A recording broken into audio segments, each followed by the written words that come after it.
Polsek Sako berhasil menangkap pelaku penggelapan uang Big Land Furniture yang juga merupakan mantan karyawan perusahaan tersebut. Kasus penggelapan mencapai 100 juta. Andi Heri Susanto, pelaku, mengatakan modus penggelapan dirinya menyuruh klien untuk mentransfer piutang yang masih belum lunas. Dan setelah ditransfer, ia tidak menyetorkan uang tersebut ke rekening perusahaan. Ia beralasan nekat melakukan hal tersebut karena kecanduan judi online poker. Dan untuk memainkan permainan tersebut harus mempunyai uang yang berbentuk rekening. Kak, modusnya gimana, Kak?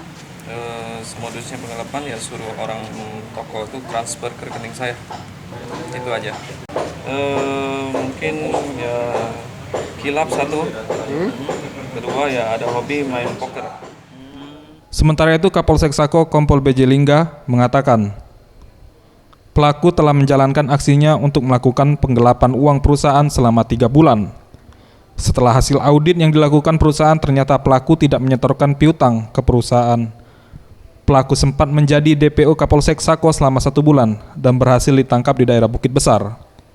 Atas inisial AN ini melakukan penggelapan dalam jabatan dia di pekerjaan salah satu perusahaan.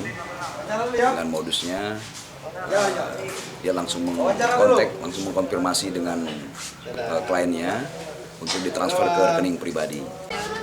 Untuk pasal yang dijerat pasal 374, ancaman 5 tahun. Pelaku dijerat pasal 374 tentang penggelapan uang dengan ancaman hukuman 5 tahun penjara. Parel Dwi Satria, Septiawan Rizky, Sriwijaya TV.